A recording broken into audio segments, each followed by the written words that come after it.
Nous sommes avec Xavier Cannon, l'occasion de parler des expositions actuellement en cours au musée de la photo. Alors il y a une exposition intitulée Love, photo de Lilian Vertessen. Alors c'est une belle rencontre. Oui, c'est un personnage.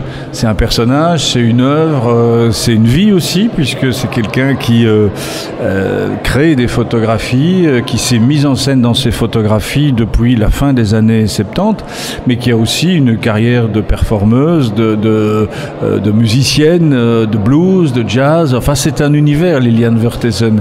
Et c'est quelqu'un dont je connaissais les photographies depuis, je pense, milieu des années 80, qui faisait partie de ces photographes qui sont à l'époque sorti véritablement de la photographie classique pour essayer de proposer d'autres voies dont la photographie était d'ailleurs l'élément central, mais qu'elle agrémentait d'autres choses. Donc j'avais envie de faire cette exposition depuis très longtemps et ça cheminait dans ma tête. Le hasard a fait que les amitiés, les collectionneurs, nous avons pu faire cette exposition. Nous sommes avec Xavier Cannon, directeur du musée de la photo. Alors Xavier Cannon, il y a aussi une exposition qui s'appelle Entre chats.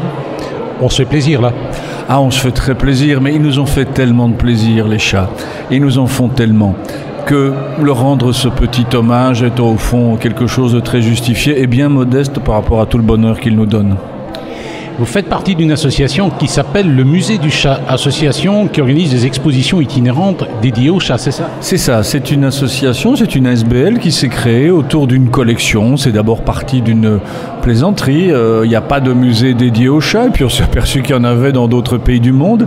Et donc on a commencé à collecter des œuvres, c'est des dons, c'est parfois des achats d'artistes, et pas seulement des photographes, qui font du chat l'un de leurs thèmes principaux. Alors c'est une ASBL qui s'appelle Musée du Chat, qui n'a pas encore un lieu permanent. Elle en aura, nous sommes en recherche et en discussion. Mais en attendant, elle est hébergée par d'autres musées. Et il se trouve qu'ayant les deux casquettes, je me suis dit, mais pourquoi pas d'avoir ici le volet photographique de cette collection, qu'on a évidemment agrémenté avec des photographies qui ne nous appartenaient pas. Photographie de la collection du musée, photographie demandée à d'autres musées, à d'autres galeries, puis beaucoup de photographes qui nous ont prêté leurs photographies, car tout le monde photographie son chat. Nous sommes avec Giancarlo Romeo. Giancarlo Romeo, vous exposez certaines de vos œuvres ici au musée de la photographie de Charleroi. C'est un peu particulier parce qu'il y a aussi un complément littéraire, c'est Emosong. Alors il y a deux mots, émotion et chanson. Rappelons que vous travaillez dans un centre de jour avec des personnes handicapées. On insiste bien sur le fait que vous travaillez avec des personnes handicapées. Et en fait, vous avez fait des portraits de ces personnes dans des moments bien précis, c'est-à-dire au moment où ils écoutent de la musique, c'est ça? C'est exactement ça. C'est-à-dire qu'on leur a demandé de choisir une chanson qui était très importante pour eux, pour leur vécu. Et ils ont donc choisi cette chanson et je leur ai passé cette chanson pendant la prise de vue. Et c'est là que les émotions se sont apparues, qui se sont vraiment lâchées, et on a pu découvrir une nouvelle personnalité de ces personnes. Et ensuite, je leur ai demandé de choisir une phrase de cette chanson. Et là, ça a été encore plus extraordinaire parce que les éducateurs et les paramédicaux qui travaillent avec eux ont découvert encore de nouvelles choses sur leur personnalité. Ça a été facile de les prendre en photo? Est-ce qu'ils ont joué le jeu facilement? Ah oui, et justement, comme je disais tout à l'heure, ils sont très dynamiques. Ce sont des gens qui adorent l'art. Ils font du théâtre, ils font de la musique, ils vont voir des expositions. Et donc, quand je leur ai proposé cet atelier, ils ont tout de suite d'emblée accepté. Nous sommes avec Giancarlo Romeo, dont on peut découvrir des photos ici au musée de la photo dans le cadre d'une expo qui s'appelle Emosong. Donc en fait, vous avez pris les portraits de personnes handicapées au moment où elles écoutent une chanson. Alors, cela dit, quel type de chansons elles apprécient en particulier? C'est surtout des chansons françaises, puisque ça leur parle.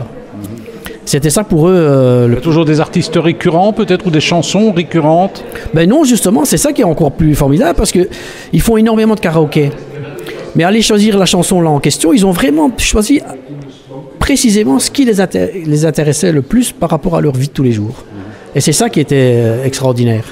Alors donc techniquement, ils écoutaient la chanson et vous les photographiez à ce moment-là? Au même moment, oui, bien sûr, pendant là. Et moi, je devais essayer d'assurer, parce que les émotions qui ressortaient, plus moins, qui ressentaient ça, et c'était pas facile, j'avoue. C'est un boulot d'1 an, hein? C'est un boulot d'1 an, oui. C'est un atelier que j'ai fait pendant 1 an. Ils sont 35.